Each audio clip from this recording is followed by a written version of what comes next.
Há histórias de ficção que parecem ter saído da vida de alguém sentado bem ao lado da gente. Esta começou numa tarde de trovoada, com uma garota sozinha no campo, e anos depois, quase terminou numa sala de cirurgia, quando um médico reconheceu tarde demais o rosto da mulher que nunca tinha esquecido. No meio do caminho, houve humilhação, silêncio, escolhas feitas por medo, uma criança lutando para continuar respirando, e a descoberta de que certas feridas não matam o amor, mas quase matam quem o carrega. Se em algum momento vocês acharem que Clara devia ter ido embora muito antes, escrevam nos comentários em que instante teriam partido no lugar dela. E se gostam de histórias assim, deixem like e inscrevam-se no canal, porque cada apoio de vocês faz esta corrente de histórias continuar.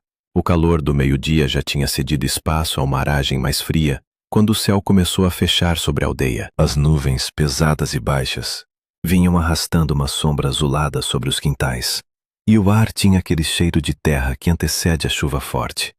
Ao longe, os primeiros trovões ressoavam por trás da mata, como se o céu estivesse ensaiando um aviso. Pelos pátios, as pessoas se apressavam com uma mistura estranha de receio e alívio. Receio da tempestade. Alívio porque a chuva prometia salvar o plantio. Só uma figura parecia não ter ouvido os sinais da tarde. No fundo de uma horta grande e mal cuidada, uma jovem de corpo fino continuava a trabalhar com a enxada, erguendo sulcos ao lado das batatas. Usava meias gastas, um lenço amarrado na cabeça e roupa simples, já escurecida pela terra molhada. Os movimentos dela eram ritmados, quase automáticos, como se o corpo já soubesse o que fazer, mesmo quando a alma estivesse muito longe dali. "Clara, você enlouqueceu?" gritou o vizinho do outro lado da cerca, o velho Joaquim, levando a mão enrugada à testa para enxergar melhor. "Olha esse céu!" Daqui a pouco cai o mundo. A moça levantou os olhos. O horizonte tinha virado uma parede escura. Um relâmpago rasgou o céu na direção do lago, e o estado seguinte pareceu partir o ar ao meio. O velho se benzeu, resmungou qualquer coisa e tratou de sair dali depressa, tropeçando quase em suas próprias botas.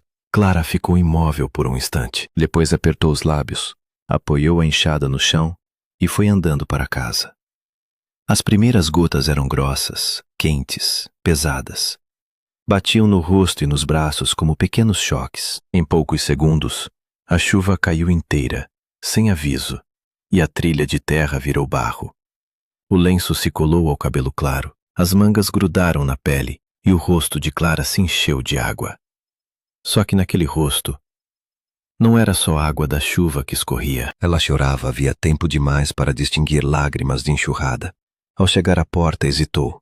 Não porque estivesse cansada, mas porque sabia muito bem o que a esperava do outro lado. Respirou fundo, enxugou a testa com a manga e entrou. "Finalmente apareceu", disse a mulher na cozinha, sem sequer tentar esconder a irritação, nem o cheiro forte de bebida. "Trabalhou ou ficou se escondendo da chuva?" Clara não respondeu de imediato. Estava acostumada a medir cada palavra. "Quase terminei a fileira de batatas", disse baixinho. "Amanhã cedo eu acabo." A mulher, de rosto inchado e olhos cansados, soltou um riso seco, sem humor. "Amanhã, amanhã. Você vive de amanhã." Clara foi direto ao pequeno quarto que chamavam de quarto, embora parecesse mais um depósito com cama estreita em um armário velho. Trocou a roupa molhada, deitou-se e pela primeira vez no dia sentiu o corpo inteiro reclamar. O cansaço não era só físico. Era o cansaço de quem tinha 16 anos e já carregava dentro de si uma idade muito maior. A chuva batia no telhado, o trovão se afastava aos poucos e ela adormeceu quase à força. No sonho, porém, não havia lama, nem bronca, nem cheiro azedo de casa triste. No sonho, Clara tinha 5 anos outra vez e corria pelo jardim de uma casa bonita perto do rio. O pai a erguia nos braços como se ela fosse leve como o ar. A mãe sorria, fingindo repreender o marido por lançá-la alto demais. Havia um tabuleiro com sanduíches, um cachorro branco e fofo pulando em volta das pernas dos 3 e um carro esperando no pátio para levá-los até a cidade. Tudo era claro, limpo, amplo. Tudo tinha a cor confortável das coisas que nunca parecem destinadas a acabar. Só que o sonho sempre se quebrava no mesmo ponto. O carro na estrada, um brilho forte, um impacto impossível de entender. E depois uma voz distante, como se viesse de muito fundo. Menina, menina, acorda! Clara despertou assustada, ofegante, e por alguns segundos não soube onde estava. A escuridão do quarto, a parede descascada, o cheiro úmido da roupa pendurada devolveram-na ao presente. Já tinham se passado mais de 10 anos desde o acidente que levara os pais e o pequeno Spitz branco da família. Ela sobrevivera por puro acaso, atirada para fora do carro no instante que ninguém conseguiu explicar direito. Os pais morreram, o cachorro também. A infância acabou ali, numa estrada cortada pelo fogo. Depois do enterro, surgiram adultos que falavam manso demais. Diziam que iriam cuidar dela, diziam que não faltaria nada. Diziam tantas coisas que, para uma criança assustada, soavam como abrigo. Só que o dinheiro da empresa do pai desapareceu em pouco tempo. Os bens foram bloqueados, as contas esvaziaram-se como se nunca tivessem existido. E quando se viu que a menina já não trazia consigo a fortuna esperada, o interesse em acolhê-la evaporou com a mesma rapidez. Foi assim que Clara acabou num abrigo comum, e pouco depois num lar substituto com Silvia e Arnaldo, um casal da aldeia que sabia sorrir muito bem diante de assistentes sociais e inspetores, mas não sabia amar ninguém que não rendesse alguma vantagem. Nos dias de visita da fiscalização, tudo mudava como num teatro. Clara vestia o melhor vestido da casa, que, na verdade, tinha sido comprado anos antes para Bianca, a filha biológica do casal. Era levada para o quarto espaçoso da menina, cercada de brinquedos e livros que não podia tocar quando os visitantes iam embora. Silvia punha a mão em seu ombro e falava com voz doce sobre união, família, adaptação. Arnaldo completava a encenação com um ar sério de homem digno, quase ofendido por qualquer suspeita. Assim que a porta se fechava, o espetáculo terminava. Clara voltava para o cubículo ao lado da despensa, passava a vestir roupas usadas, fazia a limpeza da casa, cuidava do quintal, varria o pátio, tratava dos animais e aprendia muito cedo que naquela casa, gratidão significava obedecer sem perguntar. Lembre-se bem, sussurrava Silvia quando os fiscais iam embora. Se abrir a boca, eu mesma te devolvo para o abrigo. E lá ninguém vai passar a mão na sua cabeça. Clara acreditava. Não porque a ameaçassem com inteligência, mas porque o medo, quando entra cedo na vida de uma criança, aprende a falar por dentro. No abrigo antigo, ela já tinha visto brigas, apelidos cruéis, empurrões, noites de choro escondido. Então se convenceu de que, por pior que aquela casa fosse, o mundo lá fora seria sempre mais duro. O tempo transformou a menina em braço de trabalho. Aos 10 anos, ela já arrancava a erva daninha, carregava baldes, limpava galinheiro, lavava o chão e servia a mesa como se tivesse nascido para isso. Bianca, a filha da casa, implicava com ela por esporte. Tinha prazer em humilhá-la, esconder suas poucas coisas, rir das roupas gastas e lembrar, sempre que podia, que Clara vivia ali de favor. Mais tarde, quando Bianca foi estudar na cidade, Clara chegou a acreditar que a vida ficaria menos pesada. Achou que, sem a presença da filha, Silvia e Arnaldo talvez passassem a vê-la de outro jeito, talvez até com alguma ternura atrasada. Foi então que começou outra ruína. Os dois passaram a beber demais. Primeiro aos fins de semana, depois em qualquer tarde. Em seguida, em quase todos os dias. O pouco equilíbrio que ainda existia naquela casa se perdeu. Por isso, Clara fugia sempre que podia para o quintal, para a estrada, para a horta, para qualquer lugar onde não precisasse ver a degradação de perto. Preferia o barro à cozinha, o vento ao cheiro fechado da bebida, o esforço físico ao silêncio humilhante que pairava nos cômodos. Numa dessas tardes, enquanto se encolhia na cama tentando dormir um pouco, Silvia apareceu na porta. Vai até a horta e arranca uns rabanetes, ordenou. E anda logo. Clara olhou para a janela. A chuva ainda caía grossa. Está chovendo muito. E você é de açúcar? Retrucou a mulher apertando os olhos. Vai. Clara levantou-se sem discutir. Já conhecia aquele olhar. Havia discussões que terminavam em insultos e outras em mão pesada. Nenhuma valia a pena. Foi até a horta com a cesta nas mãos, a lama subindo pelos tornozelos e a sensação de estar vivendo dentro de uma vida que não lhe pertencia. Mas o pior daquela noite não veio da chuva. Quando voltou para casa, encharcada e com os rabanetes ainda nas mãos, encontrou um homem sentado na cozinha.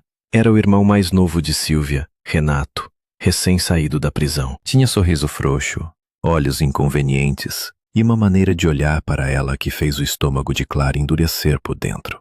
Não era preciso experiência para reconhecer um perigo quando ele entrava pela porta sem pedir licença. Naquela noite, Silvia e Arnaldo beberam até perder a noção. O homem esperou a casa afundar na desatenção. Clara estava no quarto, com o livro aberto que lia mais para fugir de si mesma do que por interesse real, quando a porta se fechou e ele entrou. O medo subiu por ela num golpe só. O quarto pareceu menor. O ar pareceu menos. A moça recuou imediatamente, e a repulsa foi tão forte quanto o pânico. Ela tentou falar, mas a voz quase não saiu. Quando a mão dele tocou seu ombro, tudo dentro dela reagiu ao mesmo tempo. Clara gritou, empurrou, debateu-se como pôde e correu para fora do quarto. Renato veio atrás, praguejando. Na cozinha, Silvia mal ergueu a cabeça. Arnaldo dormia debruçado à mesa. "Tia Silvia, por favor!" gritou Clara, já sem qualquer esperança, mas ainda movida pelo instinto. A mulher fez um gesto vago com a mão, como quem espanta a mosca. Clara disparou para fora de casa. Quase caiu no portão, escorregando no barro. Renato a alcançou no pátio, e por um segundo o horror pareceu não ter saída. Foi nesse instante que uma voz desconhecida cortou o escuro. "Não encoste nela." No caminho estreito entre as cercas, um rapaz alto apareceu com uma espingarda de pressão apontada para o chão, mas firme bastante para não deixar dúvidas. A luz fraca do quintal bateu no rosto dele. Jovem, decidido, sério. Renato freou. Resmungou qualquer coisa, tentou disfarçar, viu que não haveria espaço para intimidação e acabou recuando, lançando à moça um olhar sujo antes de voltar para dentro. Clara ficou sentada perto do portão, as pernas falhando, as mãos trêmulas e o choro vindo em ondas atrasadas. O rapaz se aproximou devagar, sem invadir o pouco espaço que restava de segurança. "Ele é teu pai?" perguntou. Ela ergueu o rosto, chocada. "Meu pai morreu há muitos anos." "Então quem é esse homem? Parente de quem me criou?" "E eu? Eu moro aqui." O rapaz assentiu. Havia indignação no rosto dele, mas nenhum excesso. Só um tipo de revolta limpa, que não precisava levantar a voz para existir. "Eu cheguei hoje à aldeia", explicou. "Vim passar um tempo na casa da minha avó. Estava treinando pontaria atrás do campo. Ouvi o barulho." Clara enxugou as lágrimas com as costas da mão. "Você atira em pássaros?" Pela primeira vez, ele sorriu. "Não, em latas. Pode ficar tranquila." Ela olhou para o joelho ralado, que começava a doer de verdade agora que o susto havia passado. "Está machucada?" "Só o joelho." "Posso ver?" "Sou estudante de medicina. Já terminei o primeiro ano." "Não precisa." "Precisa sim", disse ele com calma. "E eu não vou te fazer mal." Ela hesitou, depois afastou a mão. O corte não era grave, mas estava feio. O rapaz examinou com cuidado e ergueu os olhos. "Tem que limpar. Tem estojo de primeiros socorros em casa?" Clara respondeu antes mesmo de pensar. "Eu não entro lá agora." Ele entendeu sem que ela precisasse explicar. "Então vem até a casa da minha avó. É perto." "A da dona Alzira?" perguntou Clara, surpresa. "É, você conhece?" "Toda a aldeia conhece." Atravessaram a trilha em silêncio. Clara mancava um pouco e o rapaz diminuía o passo sem fazer comentário. Chamava-se Miguel. Tinha passado a infância fora do país por causa do trabalho do pai, diplomata. Viver em lugares que, para Clara, pareciam pertencer mais aos mapas do que ao mundo real. Ásia, Europa, um período em África. Ele contava isso sem arrogância, mas como quem divide lembranças, do que como quem exibe privilégios. Quando disse que os pais queriam mandá-lo estudar em Londres, mas ele preferira uma universidade no próprio país, Clara ouviu com atenção. Havia algo raro naquele rapaz. Ele falava de uma vida muito distante da dela, mas não fazia dessa distância um muro. Dona Alzira abriu a porta e, ao ver a menina ensopada ao lado do neto, levou as mãos ao peito. "Meu Deus do céu, o que aconteceu com você?" Não foi preciso contar tudo naquela hora. Bastou o essencial. A senhora limpou o ferimento, trouxe toalha, esquentou água, pôs chaleira no fogo, cortou torta de maçã e chamou os dois para a mesa como se aquele gesto simples fosse a coisa mais natural do mundo. E era justamente isso que desarmava Clara. Havia tanto tempo que ela não se sentava à mesa sem medo, sem tensão, sem esperar a próxima farpa, que quase não sabia como agir diante de gentileza. A casa era pequena, mas cheia de vida. Tinha cortinas claras, cheiro de ervas, louça simples e arrumada, um relógio antigo na parede e aquele tipo de aconchego que não se compra. Miguel falava bastante. Dona Alzira ria com facilidade. Clara escutava em silêncio, mas por dentro alguma coisa se descrispava devagar. Era como se o corpo dela, acostumado à defesa, estivesse conhecendo pela primeira vez o descanso. Em certo momento, a senhora ficou séria. Você não vai voltar para lá esta noite. Clara baixou os olhos. Não quero incomodar. Posso dormir num banco, no galpão, em qualquer lugar. Nem pensar, respondeu Dona Alzira. Faço uma cama para você na sala. Amanhã cedo nós vamos até a assistência social. Clara ergueu o rosto rapidamente. Melhor me levarem de volta para o abrigo, então. Qualquer coisa é melhor do que aquela casa. Miguel fechou a mão em volta da xícara com força. Se todos sabiam que ela vivia daquele jeito, por que ninguém fez nada? Dona Alzira suspirou, com uma tristeza antiga no olhar. Porque em aldeia pequena muita gente sabe de tudo, mas pouca gente quer se meter. Acham sempre que amanhã alguém resolve, que não é da sua conta, que talvez nem seja tão grave, até o dia em que fica grave demais. Clara chorou outra vez. Só que dessa vez, o choro não tinha a mesma natureza do anterior. Não era desespero. Era o peso de finalmente poder admitir, diante de alguém, que já não aguentava mais. Na manhã seguinte, ela foi com Miguel ao centro administrativo da comarca. O ônibus passou diante da casa de Sílvia e Arnaldo, e Clara, ao ver a mulher correndo até o portão com uma expressão aflita, encolheu-se no banco. Miguel notou. Sem dizer palavra, tocou-lhe de leve a mão. Não vão mais te ferir, disse. Na repartição, pela primeira vez em anos, alguém ficou indignado na frente dela em vez de aconselhá-la a suportar mais um pouco. A chefe do setor chamou a funcionária responsável, cobrou relatórios, exigiu explicações e falou em voz alta o que Clara sempre sentira em silêncio. Aquela menina tinha sido abandonada pelo próprio sistema muito antes de ser abandonada pelas pessoas. Sílvia ainda foi convocada, mas Clara já não a encontrou. Foi encaminhada a um abrigo melhor na cidade. Um prédio de 2 andares na periferia, limpo, organizado, com regras claras e profissionais que, sem serem perfeitos, ao menos enxergavam as crianças como pessoas. Ela chegou ali com desconfiança. Esperava gritos, zombaria, empurrões. Encontrou camas arrumadas, refeitório simples, uma rotina suportável e meninas que, cada uma à sua maneira, também tentavam juntar os pedaços de si. No quarto dividia espaço com 3 adolescentes. Entre elas, a que mais se aproximou foi Denise, de cabelo castanho avermelhado, rosto redondo e uma franqueza dura que às vezes parecia rude, mas também tinha sua forma de companhia. A minha mãe me trouxe até aqui com a própria mão, contou Denise certa noite, sem drama, como quem já repetiu aquela frase muitas vezes para não deixar que ela a destrua de novo. Bebia demais. Ou bebe ainda, nem sei. Então eu aprendi cedo que a vida não entrega nada de graça. Clara ouviu em silêncio. Não tinha resposta boa para a dor dos outros. A própria já lhe ocupava espaço demais. Miguel cumpriu a promessa. Começou a visitá-la sempre que podia.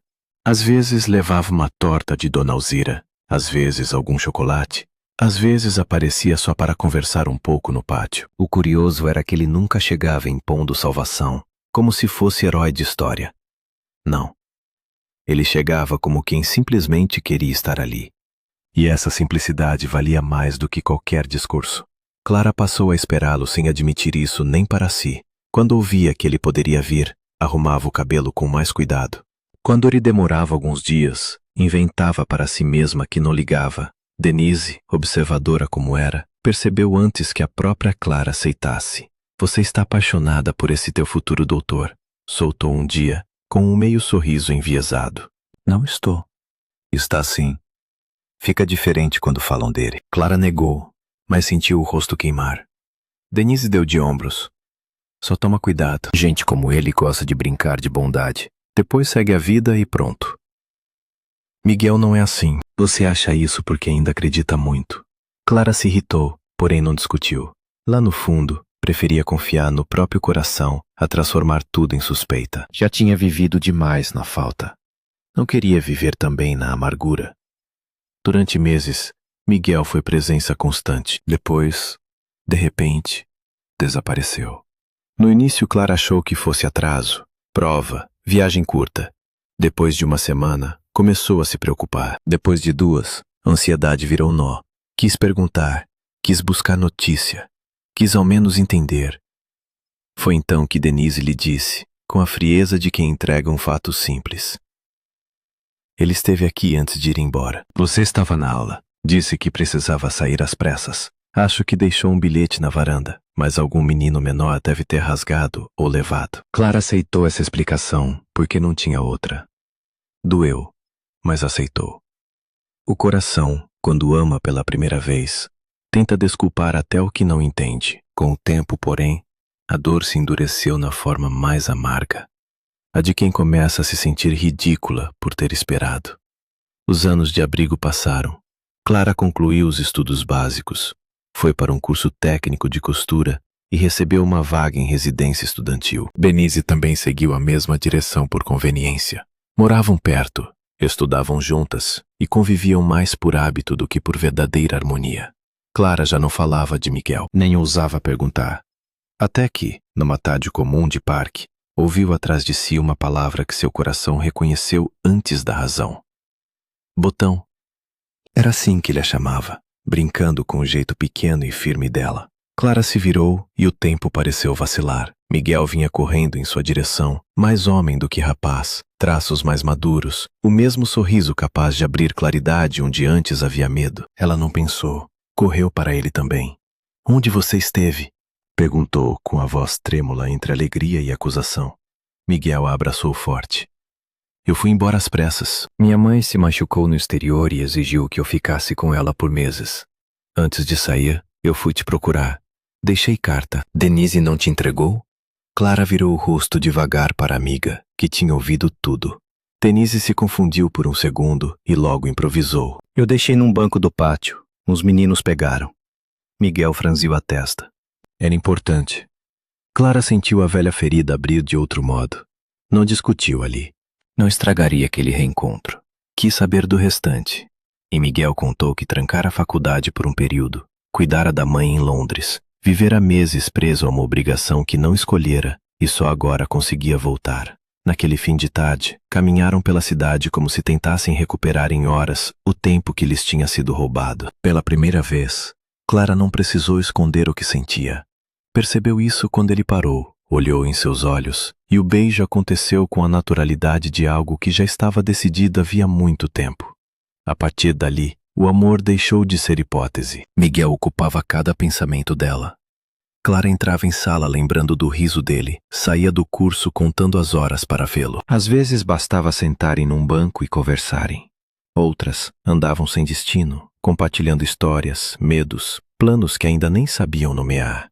Ele falava do futuro na medicina com brilho genuíno. Ela falava da costura não como profissão qualquer, mas como uma habilidade que a fazia sentir que das mãos dela podia surgir beleza, mesmo depois de tanta perda. Numa dessas caminhadas, chegaram à margem do rio, onde uma atração temporária lançava pessoas presas por cabos elásticos a uma altura absurda. Clara regalou os olhos só de ver.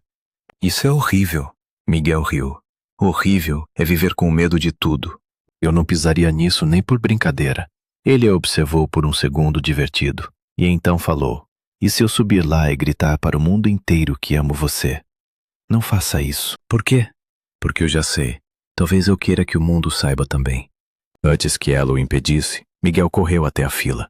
Clara assistiu, dividida entre pavor e fascínio. Quando ele foi lançado para o alto, a voz dele atravessou a margem inteira. Clara, eu te amo. Pessoas se viraram. Alguns sorriram. Outros balançaram a cabeça com ternura. Clara, morta de vergonha e felicidade ao mesmo tempo, sentiu o coração bater tão forte que quase doeu. E quando ele desceu, o beijo que trocou com ela teve o gosto claro da juventude acreditando que o mundo ainda podia ser justo. Meses depois, na época do fim de ano, Miguel disse que queria apresentá-la aos pais. Para ele, era passo natural. Para Clara, Era uma montanha. Eles vão me achar inadequada, confessou. Eles vão ver quem você é, respondeu ele, e isso vai bastar. Mas não bastou. A casa dos pais de Miguel era tudo o que Clara associava, ao mesmo tempo, ao conforto perdido e à distância social que sempre soube existir. Um casarão elegante, jardim cuidado, janelas amplas, escada nobre, o tipo de lugar que não precisava anunciar riqueza, porque respirava riqueza em cada detalhe. Miguel estava tranquilo. Clara não. E o pior foi perceber, já na entrada, que os pais dele também tinham imaginado outra pessoa. Helena, a mãe, sorria antes de abrir a porta. Esse sorriso desapareceu ao ver a moça de vestido simples ao lado do filho. Augusto, o pai, disfarçou melhor, mas não o suficiente. Então esta é a Clara, disse Helena, num tom educado demais para ser gentil. Jantaram à mesa larga, sob luz bonita, entre cristais e travessas refinadas. Clara, que em criança conhecera certas etiquetas e depois passara anos longe de qualquer ambiente parecido, se sentia como alguém testada em segredo. Miguel tentava sustentar a conversa. Os pais respondiam o mínimo. Helena observava. Augusto pesava. Até que veio a pergunta inevitável. Conte-nos sobre sua família, Clara. Miguel tentou interromper. A mãe não deixou. Clara respondeu o necessário. Que os pais tinham morrido, que vivera em abrigo, que estudava costura, que morava em residência estudantil. A cada frase, o silêncio da mesa mudava de temperatura. Não era curiosidade. Era julgamento. Entendo, disse Helena, apoiando os talheres. Então você não tem propriamente uma base. Clara sentiu o peito apertar. Mãe, advertiu Miguel. Mas o pior veio depois, quando Helena deixou cair, em tom de ironia polida, a ideia de que numa casa como aquela era preciso cuidado com objetos de valor. Augusto, em vez de repreendê-la, ainda insinuou que o pai de Clara talvez tivesse se envolvido em negócios escusos, já que perdera tudo. Foi humilhação demais para uma pessoa só. Clara levantou-se, pediu licença com a voz presa e saiu quase correndo. Miguel a alcançou já do lado de fora, perto do portão, e tentou consolá-la. Ela tremia de raiva e vergonha. Você disse que eles eram bons. Eu achei que fossem agir com decência. Eu realmente achei. Eles me olharam como se eu fosse menos do que gente. Miguel pediu perdão muitas vezes naquela noite. Ficou com ela até amanhecer. Prometeu que nada nem ninguém os separaria. Jurou que o amor deles valia mais do que a opinião dos pais. Clara acreditou. Mais do que isso. Entregou-se. Aquela foi a primeira noite em que o amor dos dois deixou de ser só palavra e se tornou promessa de vida. Depois do ano novo, passaram a viver juntos no apartamento de Miguel. Para Clara, era ao mesmo tempo felicidade e prova. Ela se esforçava para acreditar que, com o tempo, os pais dele acabariam aceitando a realidade. Não podia ser de outro modo, pensava. Um filho tão afetuoso não teria surgido de pessoas totalmente incapazes de reconhecer o que importa. Só que às vezes a esperança é a última forma de ingenuidade que a dor ainda permite. Alguns meses se passaram assim, entre o estágio dele, o curso dela, jantares simples, planos sobre o futuro, conversas sobre casamento depois da formatura. Clara terminaria o curso de costura. Miguel concluiria a medicina. Depois viriam filhos, dizia ele. Talvez uma menina e um menino. Ela corava, sorria, acreditava. Foi num fim de tarde de julho que Helena apareceu, sem avisar, no apartamento. Clara abriu a porta com boa vontade, imaginando que aquilo talvez fosse o início da reconciliação. Enganou-se. Helena entrou como quem fiscaliza um imóvel. Olhou a cozinha, a mesa, as panelas, o vestido simples de Clara. E então foi direto ao que queria. Você sabe onde meu filho está agora? Ele saiu com colegas da universidade. Helena riu sem humor. Com colegas? Não, querida. Está com a mulher que de fato combina com ele. Clara congelou. A senhora está confundindo. Não. Você é que confundiu companhia com destino. Meu filho precisava de distração, conforto, afeto. Você estava disponível.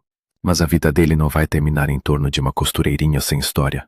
Camila voltou do exterior. Eles se encontraram hoje. E se você tiver coragem de ver com os próprios olhos, ainda pode chegar a tempo.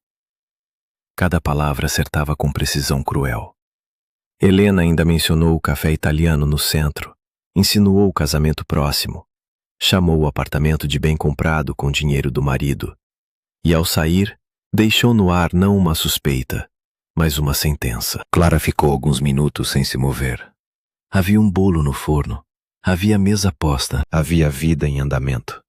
De repente, tudo pareceu cenário desmontável. Quando enfim saiu, fê-lo com a pressa de quem prefere uma verdade devastadora à tortura da dúvida. No café, viu Miguel sentado com uma jovem elegante e bonita, Camila. Não sabia o nome ainda, mas soube imediatamente que aquela era a mulher esperada pela família dele. A cena, à primeira vista, poderia ter sido mal interpretada. Os dois conversando, ele sério, ela inclinada para a frente, como quem insiste em algo. Clara até pensou em ir embora sem ser vista, só que então a jovem levantou-se, aproximou-se por trás e beijou Miguel. Foi bastante. Clara não entrou. Não quis ouvir explicações. Não quis ser humilhada outra vez, agora na condição de tola. Deu meia volta e caminhou sem rumo, chorando na rua como quem não percebe mais nem o próprio corpo. Ali entendeu que tantas vezes a vida já tentara lhe ensinar a força. Quando a diferença entre dois mundos é grande demais, o amor pode até existir, mas quase nunca vem sozinho. Vem acompanhado de disputa, orgulho, interferência, vergonha alheia, desejo de posse. E ela estava cansada de ser o lado mais fraco de qualquer equação. Naquela noite não teve coragem de voltar ao dormitório, onde uma família ocupava provisoriamente o pequeno quarto que ainda mantinha. Nem quis esperar Miguel.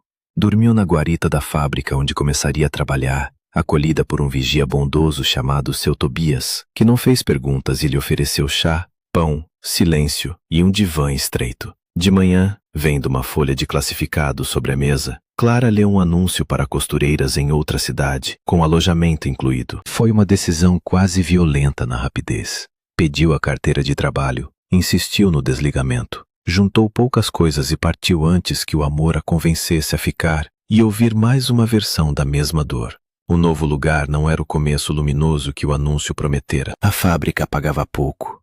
As jornadas eram longas. O alojamento era apenas um quarto com 4 camas estreitas e paredes cansadas. Mas pela primeira vez desde o rompimento, a distância lhe deu algum tipo de anestesia. Não precisava cruzar a rua esperando encontrar Miguel. Não precisava imaginar Helena vencendo. Não precisava encarar o próprio orgulho ferido todos os dias. Ali dividiu o quarto com 3 mulheres marcadas pela vida. Marta, que desconfiava de todos os homens e falava como quem colecionou decepções até não esperar mais nada. Sônia, que tinha filhos na aldeia e sonhava juntar dinheiro suficiente para trazê-los. Neide, quieta por fora e prática por dentro. A primeira a perceber que Clara não estava apenas cansada. As náuseas matinais vieram cedo. O atraso logo fez sentido, e a confirmação no posto de saúde caiu sobre Clara, como peso e luz ao mesmo tempo. Estava grávida. A médica, acostumada a decidir antes de ouvir, perguntou se ela manteria a gestação. Clara nem precisou pensar. Vou ter meu bebê. Saiu dali assustada, sim. Sozinha, sim. Com poucas economias, sem contrato formal, sem rede familiar estável. Mas também com uma certeza feroz que nunca tivera por inteiro antes. Aquela criança não era um erro. Era o primeiro vínculo que lhe pertencia sem condição, sem cálculo, sem favor. Era alguém por quem valeria qualquer luta. Quando contou às colegas de quarto, recebeu reações diferentes, mas nenhuma cruel. Marta resmungou contra os homens e contra o destino. Sônia falou em fraldas, cansaço e o absurdo de criar filhos sem dinheiro. Neide foi a mais objetiva. Não é hora de desabar, é hora de organizar. E de modo estranho, as 3 passaram a funcionar como uma família improvisada. Clara seguiu trabalhando mesmo após o início da licença. Precisava comprar berço, roupa, mantas. O básico do básico. A fábrica, claro, revelou outra face sombria quando descobriu a gravidez. Como não a registrara oficialmente, negou direitos, pagamentos e qualquer responsabilidade. Ela protestou, mas sem cópia do contrato, pouco podia provar. Ainda assim, levou a gestação até onde deu. À noite, alisava a barriga e sussurrava para a filha que tudo ficaria bem. Já sabia que era menina. Sofia, O nome lhe pareceu certo desde o primeiro instante. O parto foi longo, doloroso, quase exaustivo. Mas quando a filha foi colocada em seus braços, o mundo mudou de eixo. Clara chorou de um jeito novo, limpo, inteiro. Nós conseguimos, meu amor, sussurrou. Agora eu cuido de você. Na saída da maternidade, quem a esperava eram Marta, Sônia e Neide, com balões comprados às pressas, sacolas improvisadas e um entusiasmo desajeitado que valeu mais do que qualquer luxo. Aquilo emocionou Clara profundamente. A vida, que tantas vezes a deixara sem ninguém, agora lhe dava companheiras improváveis, dessas que o sofrimento escolhe e a aparência jamais denunciaria. Os primeiros meses foram duros, mas suportáveis, até que num exame de rotina, os médicos suspeitaram de uma cardiopatia congênita em Sofia. Exames confirmaram. Haveria necessidade de cirurgia, cara e delicada. Clara sentiu o chão ceder outra vez. Perguntou valores. Ouviu números que pertenciam a outro universo. Os médicos falaram de fundos, listas, campanhas, prioridades, espera. Em paralelo, a administração do alojamento recebeu ligação da fábrica informando que Clara já não trabalhava. Sem vínculo formal, com o bebê no quarto, ela se tornava problema. A ordem veio seca. Precisava sair. Para onde eu vou com uma criança de 3 meses? Perguntou quase sem voz. Isso não é assunto meu, respondeu a gerente do prédio. As colegas se revoltaram, discutiram, tentaram ganhar tempo. Não adiantou. Clara então tomou a decisão que evitara ao máximo. Voltaria para a cidade de origem, para o pequeno imóvel que tinha direito legal desde a maioridade. Havia inquilinos, dívidas de contas atrasadas, papelada e um futuro nem um pouco claro. Mesmo assim, era o único lugar que ainda podia chamar de seu.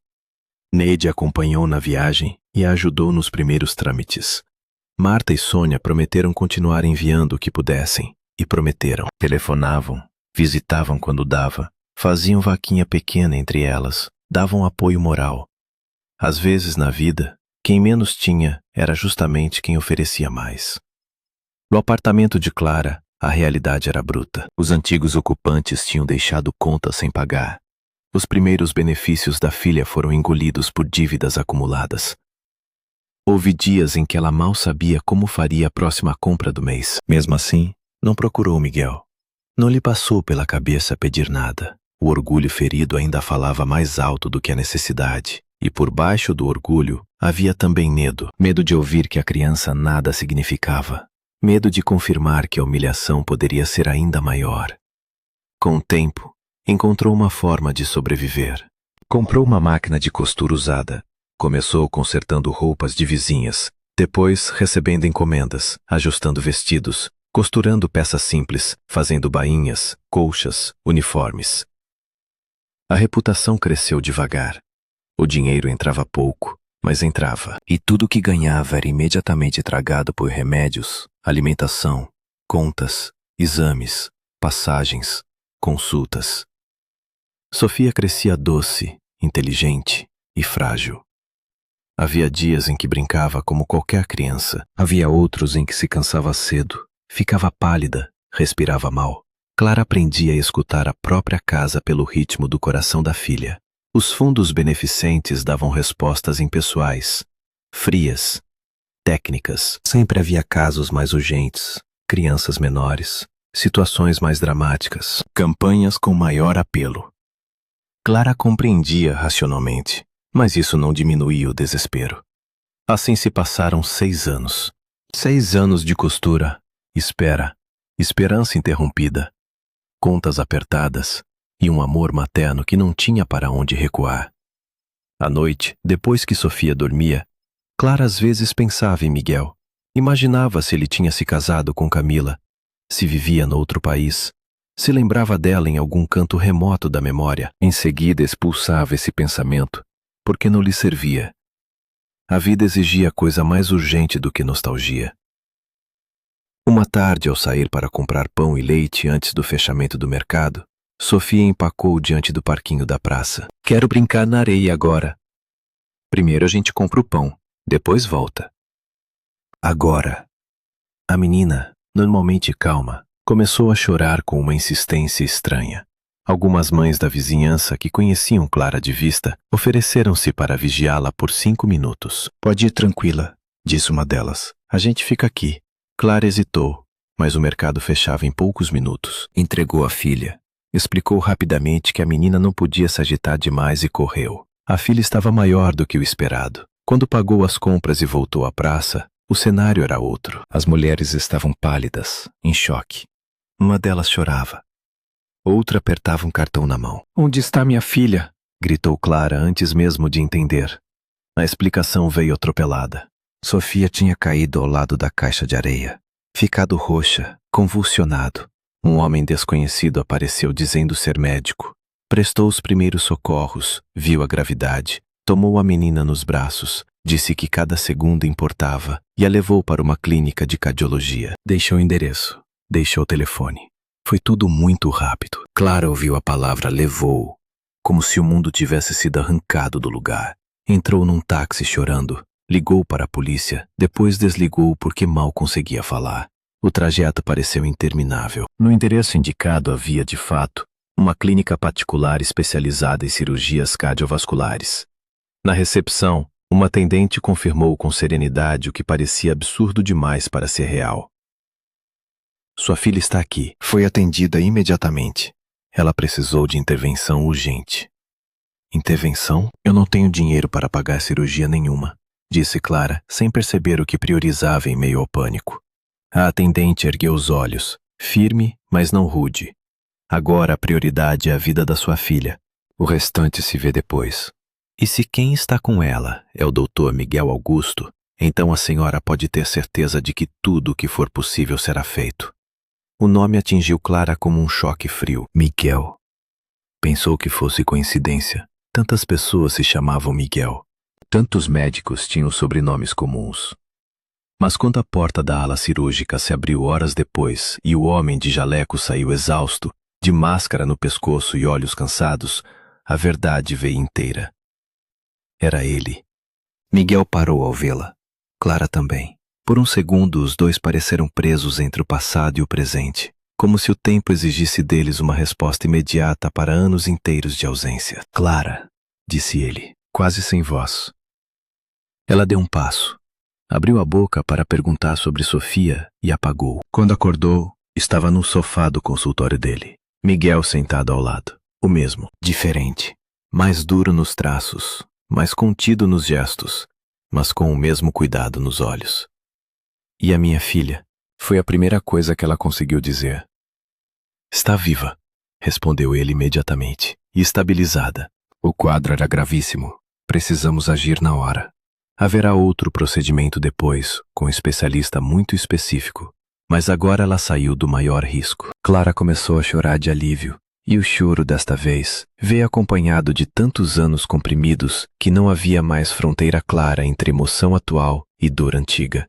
Miguel esperou até que ela respirasse melhor. Como ela se chama? Sofia. Ele assentiu. E... ela é minha filha? Clara fechou os olhos. Não tinha sentido mentir. É.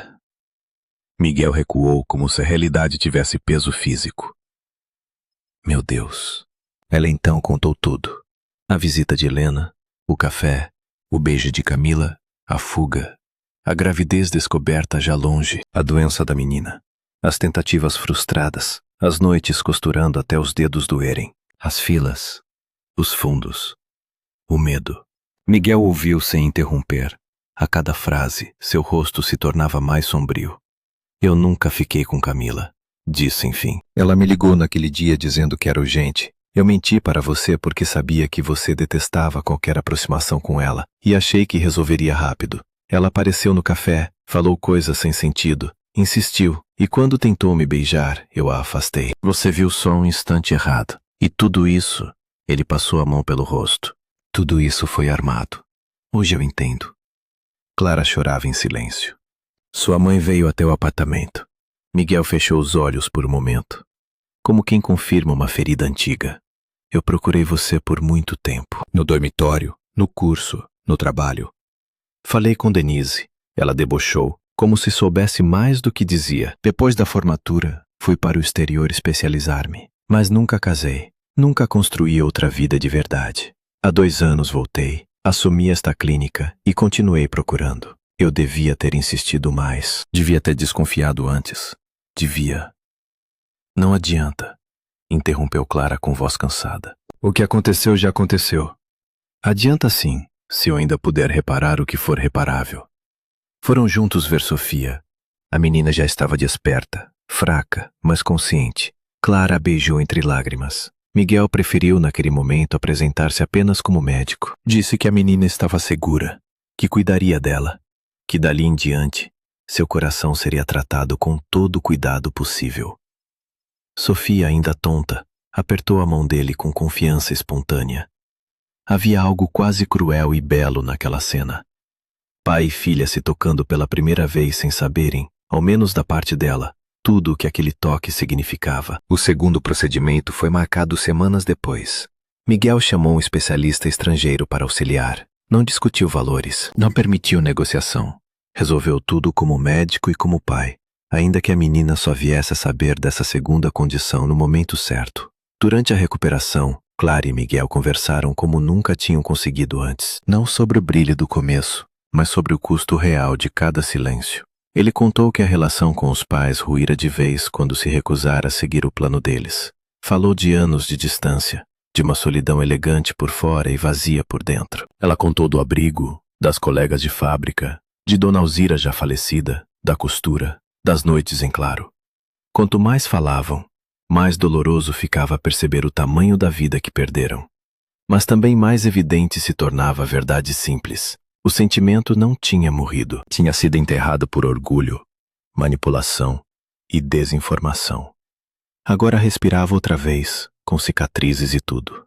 Quando Sofia teve alta definitiva, Miguel levou mãe e filha para uma casa nova, ampla, clara, com jardim e espaço suficiente para que a menina finalmente se sentisse pertencente a um lugar. Ela correu da cozinha para o corredor, do corredor para o quarto, do quarto para o quintal, maravilhada com detalhes que para muita gente seriam banais. "Esta cozinha é só nossa?" perguntou espantada. Clara sorriu, emocionada. "Só nossa."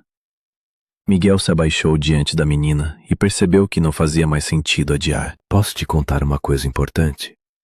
Sofia sentiu. "Esta casa é sua também. E eu sou seu pai." A menina arregalou os olhos, olhou para a mãe, voltou a olhar para ele. "Pai de verdade?" Miguel sorriu com lágrimas contidas. "De verdade."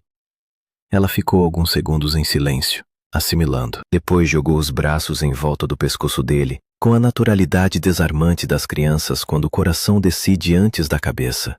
Foi nesse instante que Miguel entendeu, de uma vez por todas, tudo o que lhes tinha sido roubado, e também tudo o que ainda podia ser salvo. Os meses seguintes foram de reconstrução. Sofia começou a frequentar a escola sem o medo constante de colapsar no meio do caminho.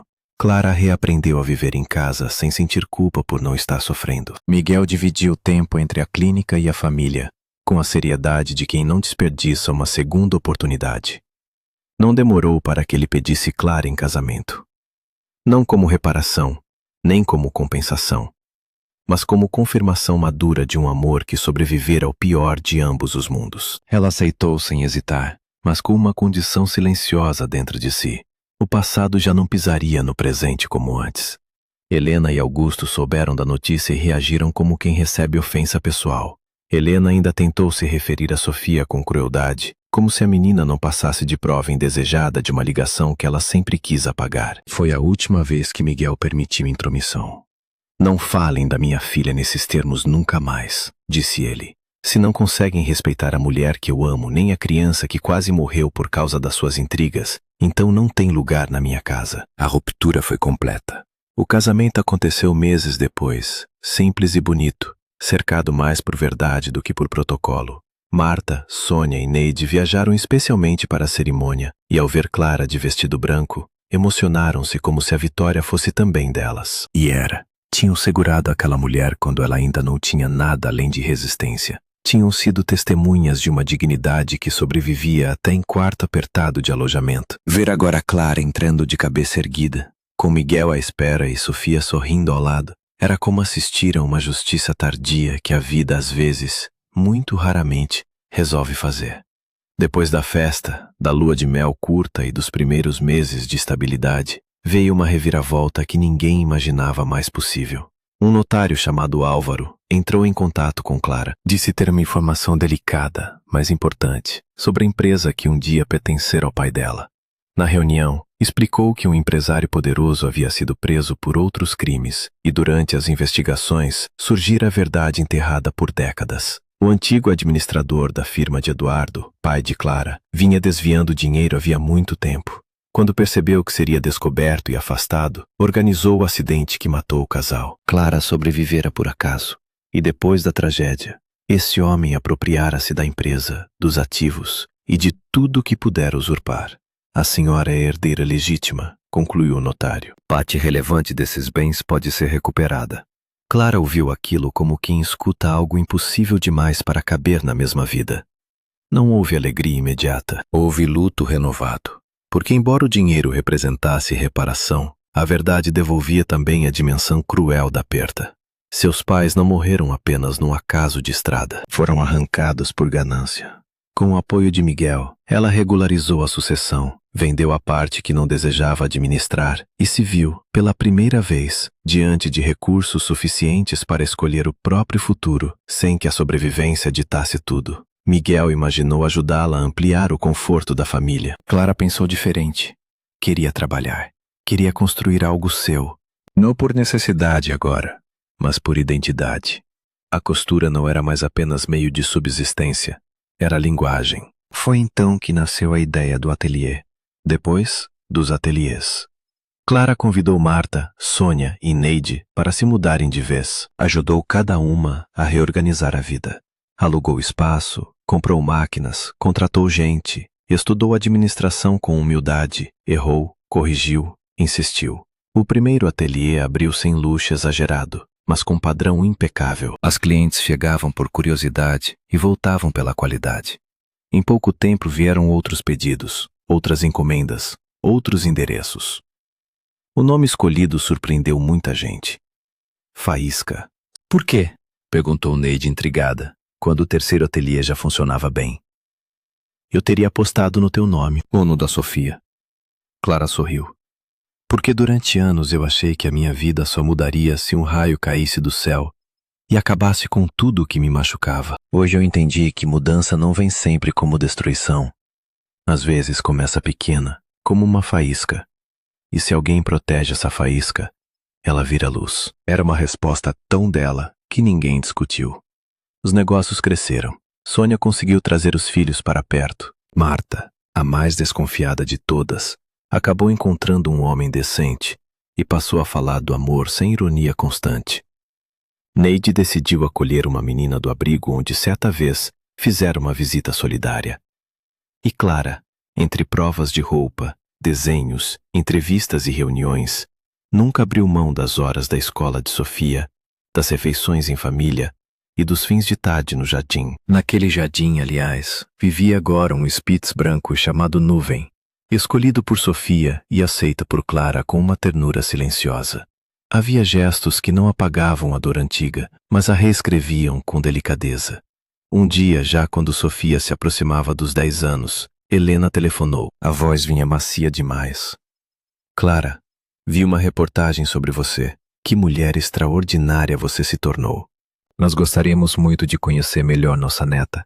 Já passou tempo demais. Clara não respondeu por impulso. Disse apenas que falaria com Miguel. Ele hesitou. O passado doía, mas a ausência dos pais também lhe pesava. No fim, concordaram em recebê-los para jantar, sem promessas grandiosas, apenas como um teste. Naquela noite, Helena e Augusto chegaram com presentes, delicadezas ensaiadas e uma cautela que não tinham demonstrado anos antes. Sofia os recebeu com educação curiosa. Não havia ressentimento nela, porque ninguém lhe ensinara a dar veneno. Havia apenas a pergunta sincera das crianças diante do que lhes faltou por tanto tempo. O jantar transcorreu melhor do que Clara esperava. Em certo momento, Helena observou a neta manejar os talheres com naturalidade e lançar perguntas sobre medicina ao avô com tal segurança que até Augusto riu, genuinamente surpreso. "O que você quer ser quando crescer?" perguntou ele. Cirurgiã, respondeu Sofia sem pensar. Igual ao meu pai, talvez melhor. Todos riram, até Helena. E pela primeira vez em muitos anos, o riso dela não soou como faca. Mais tarde, depois que os convidados foram embora, Clara e Miguel permaneceram um tempo no jardim. A noite estava morna. Havia cheiro de rosas. Sofia dormia. Nuvem ressonava perto do banco. Você acha que mudou alguma coisa? Perguntou Miguel. Clara pensou antes de responder. Acho que as pessoas nem sempre mudam como nos filmes. Às vezes só envelhecem o suficiente para perceber o que perderam. Já é alguma coisa. Mas eu não vou esquecer o que aconteceu. Nem eu. Só que também não quero viver presa a isso para sempre. Miguel segurou a mão dela. Não havia mais promessas grandiosas entre eles. Só uma aliança silenciosa, feita de coisas mais sólidas. Presença, verdade, cuidado, tempo. E talvez seja esse o ponto mais importante desta história inventada, que parece real justamente porque a vida vive repetindo suas lições em rostos diferentes. Nem sempre o mal entra na nossa vida gritando. Às vezes ele vem com sorriso, com autoridade, com frase educada, com promessa de proteção. E nem sempre a salvação chega como um milagre luminoso. Às vezes ela chega na forma de uma avó que oferece chá, de amigas que dividem o pouco que têm, de uma profissão aprendida na necessidade, de uma filha que dá sentido ao amanhã, ou de uma segunda chance que aparece tarde.